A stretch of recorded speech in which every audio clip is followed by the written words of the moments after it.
তো এই শিমুলতলা গাছ কিন্তু বাক্সবাদাম যে ফল হয় বাক্সবাদাম, সেই বাক্সবাদামের মতনই ফল প্রথমে হয়েছিল। তারপর কিন্তু কৃষ্ণচূড়া যেমন ফুল হয় লাল, সেই ধরনের ফুল হয়েছিল। তো তারপরে এই ফল ফেটে তারপরে কিন্তু এই শিমুলতলা ঝরে ঝরে পড়ছে হাওয়া মাধ্যমে। একটা খুব দামি জিনিস আপনাদেরকে আমি দেখাবো, যার নাম হচ্ছে শিমুলতুলো। শিমুলতুলো খুবই দামি, তবে কত দাম আমার ঠিক জানা নেই। তবে আপনাদের যদি জানা থাকে কমেন্ট বক্সে কমেন্ট করুন। চলুন দেখায়। আমাদের এখানে শিমুলতুলো একটা গাছ আছে, তবে শিমুলতুলো মূলত চাষ করা হয়। তো আমাদের এখানে একখানা গাছ আছে। তো কীভাবে শিমুলতুলোগুলো ঝরে ঝরে পড়ছে দেখুন। কত দাম অবশ্যই আমাকে কমেন্ট করবেন, কত টাকা কিলো। ঠিক আছে, চলুন দেখায় আপনাদেরকে শিমুলতুলো কীভাবে ঝরে ঝরে পড়ছে এবং গাছটাও দেখাবো আপনাদেরকে। আপনারা আমার সাথে থাকুন। সর্বপ্রথম দেখুন, এই হচ্ছে শিমুলতুলো গাছ। এখানে এক সময় লাল ফুল হয়েছিল, তারপরে সেই কাঠবাদামের মতন একটা ফল হয়েছিল। তারপরে এই যে দেখতে পাচ্ছেন, আমি জুম করে আপনাদেরকে দেখাচ্ছি, এই যে এই ফলগুলো দেখতে পাচ্ছেন আর এই তুলোও দেখতে পাচ্ছেন। ওই ফলগুলো ফেটে মূলত তুলো হাওয়াতে উড়ে উড়ে পড়ছে। আর এই দেখুন এখানে সব পড়ে আছে শিমুলতুলো, দেখুন হাওয়াতে উড়ে উড়ে সব পড়েছে নিচে। ঠিক আছে, দেখতে পাচ্ছেন। ব্লাডটা একটু কাটানোর চেষ্টা করি। দেখুন এই যে সব শিমুলতুলোগুলো পড়ে আছে, এই যে দেখুন ব্লাডটা কাটাচ্ছি। দেখুন জুম করে দেখাচ্ছি আবার। এই সব শিমুলতুলো এখানে পড়ে আছে, মানে চারিদিকে ছড়িয়ে পড়ে আছে।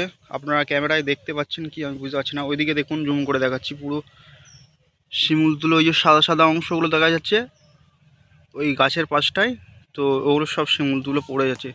আর একবার দেখাচ্ছি গাছটা, দেখুন দেখুন গাছটা।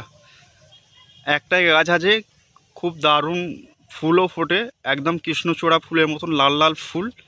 হ্যাঁ দেখুন কত সুন্দর গাছটাও দেখুন। এই গাছটা দেখুন, আরও জুম করে দেখাচ্ছি, ফলগুলো খুব দারুণ।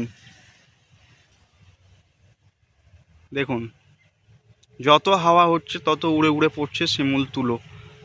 সবগুলো জড়ো করলে একটা গাছে মনে হয় ওই খুব জোর হলে 500 মতন হবে মনে হয়। আমি একটা জিনিস ভাবছিলাম যে তাহলে 1 কিলো শিমুলতুলো যদি জড়ো করা যায় তো কতগুলো গাছ লাগবে। মানে একটা গাছে 400-500 তুলো হবে খুব জোর হলে, 400। 1 কিলো তুলো করতে গেলে প্রায় 2টো গাছ কিংবা অল্প হলে 3টে গাছও লাগবে।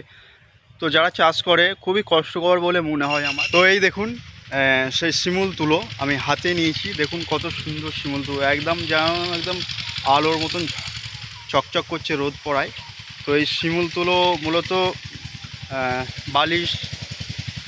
বালিশে বিশেষ করে ইউজ করা হয়। তো আজকাল তো পলি উঠেছে, তো শিমুলতুলোর ইউজ অনেক কমে গেছে। দেখুন কত সুন্দর এই শিমুলতুলো। পলি ইউজের কারণে এই শিমুলতুলো এখন খুব একটা ব্যবহার হয় না। এই শিমুলতুলো হাতে দেখুন, এটা পুরো 1 মুঠোই চলে এসছে আমার। কত ছিল দেখুন, কইটুখানি হয়ে গেল দেখুন একবার।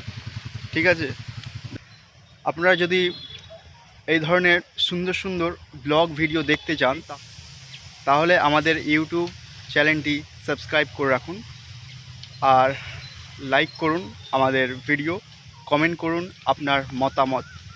আর অবশ্যই এই শিমুলতুলো কত টাকা কিলো আপনাদের যদি জানা থাকে তাহলে অবশ্যই কমেন্ট বক্সের মাধ্যমে আমাকে জানান। তো দেখতে থাকুন আমাদের ব্লগ মোহাম্মদ মেহরাজ।